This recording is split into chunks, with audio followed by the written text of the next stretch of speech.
السلام علیکم ملګرو. نن سهار چې راپاڅېدو نو باران شو. په خر راووتلو نو باران ورېدو.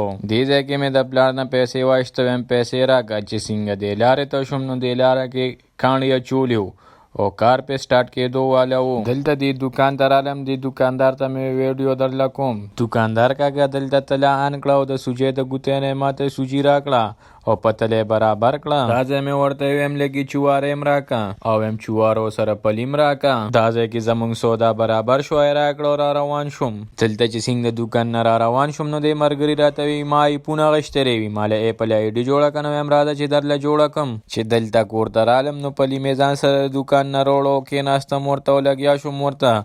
ورور ته مې ویم راشه ویډیو راله وکړه چې زه را پلي سپین کړم. هغه راله ویډیو وکړه. بیا نمبر د چوارو شو نو چوارې اصل کې ډېرې سختې وي، په لاسونه سپینې دي. نو ما ورپسې چاړه راواخیسته او په چاړه مې کټ کړې. دلته زموږ پلي او چوارې تیارې شوې. نو بیا ورته ما یو پیالی چای وڅښله. اصل کې را چوارې ډېرې غټې وې، دا ما په میاشت سپینې کړې وې.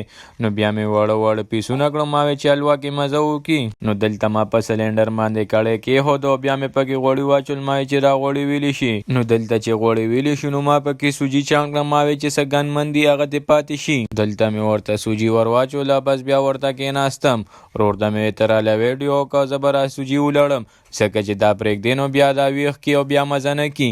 ځکه چې دا ما لړله نو دلته یې رنګ بدل کړو. تاسو ورته وګورئ رنګ یې اوس لږ سور شو. نو دلته چې دا حلوا رنګ سور شو نو ما ورته لږه چیني ور واچوله، ځکه چې زما یو ورور دی نو د هغه شوګر دی، هغه له مې پکې لږه خوږه ور واچوله. او دا ځای کې مې ورته بیا را پلي او چوارې ور واچولې او پلي چوارې مې چې ور واچولې نو بیا مې ښه ولړله چې مکس شي. او دا ځای مې پکې بیا نوره هم چیني ور واچوله.